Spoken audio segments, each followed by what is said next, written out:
The act of facing your shadows is not a single moment of clarity. It is a journey that unfolds over time. The deeper you look, the more you uncover. And the more you uncover, the more you realize how much of yourself you have left unexplored. We are not just beings of light and darkness. We are the vast, uncharted space in between. We are contradictions, mysteries, fragments of something infinite, all woven together. When you stand in front of a mirror, do you truly see yourself, or do you see what you've constructed? Do you see the version of yourself that you've carefully crafted for the world? The mask you wear, the story you tell, the roles you play, are they you, or are they just the armor you've built to survive? The truth is, most of us have forgotten who we are beneath the layers. We have forgotten the softness we once carried, the innocence we once knew, the dreams we once dared to dream. In their place, we've built walls to protect ourselves from the pain of being seen, from the vulnerability of being human. But those walls don't just keep others out, they keep us trapped inside. And so the shadows grow. Every wound you've ignored, every emotion you've suppressed, every truth you've denied, it doesn't disappear. It lingers in the corners of your being, shaping your thoughts, your actions, your relationships. It becomes the lens through which you see the world, distorting everything until you can no longer tell what is real and what is simply a projection of your own fears. You might think you are protecting yourself by avoiding your shadows, but in truth, you are only prolonging your suffering. Pain does not vanish when it is ignored. It festers. It grows roots and buries itself deeper, making it harder and harder to reach. And the longer you wait, the more you risk losing yourself to the very thing you are trying to escape. But here is the paradox. The shadows you fear are not trying to harm you. They are trying to save you. They are the parts of yourself that have been silenced for too long, crying out for attention, for acknowledgement, for healing. They are the wounds that need to be seen before they can be soothed, the fears that need to be named before they can be faced, the truths that need to be spoken before they can set you free.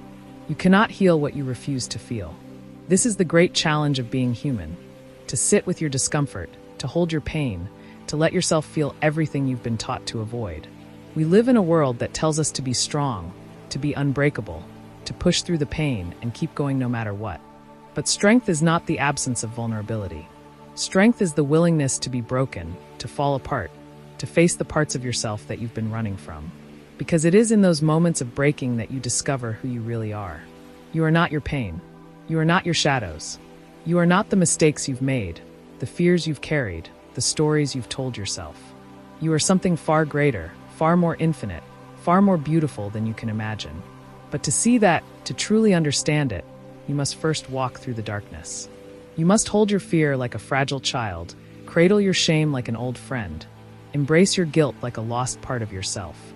You must learn to love the parts of you that feel unlovable, to forgive the parts of you that feel unforgivable, to accept the parts of you that feel unacceptable. This is not an easy path.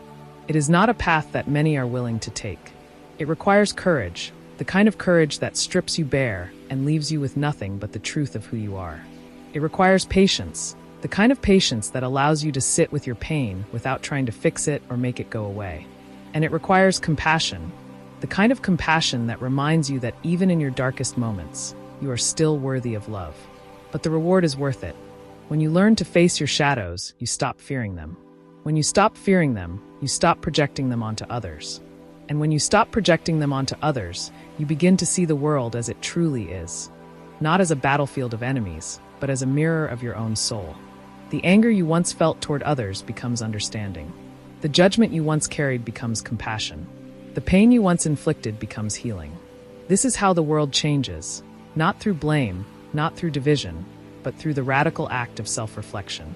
Because the truth is, the world outside of you cannot heal until the world inside of you does.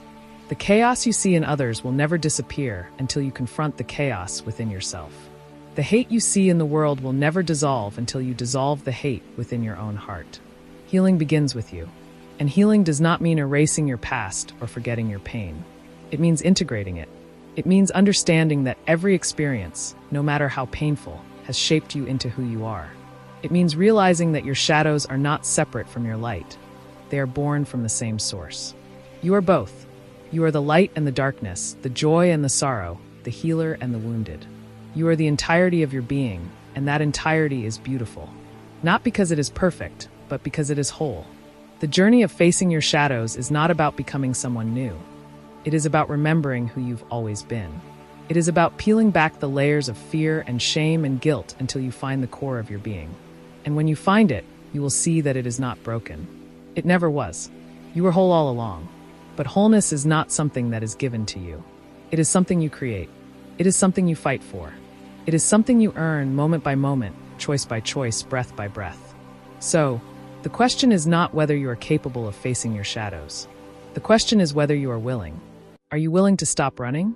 Are you willing to stop blaming? Are you willing to sit with your pain, to hold your darkness, to embrace your entire being? The choice is yours. It has always been yours. The world outside of you is only a reflection of the world inside you. If you want to change what you see, you must first change what you are. Face your shadows. Name them. Love them. Integrate them. And when you do, you will find that the light you've been searching for has been within you all along.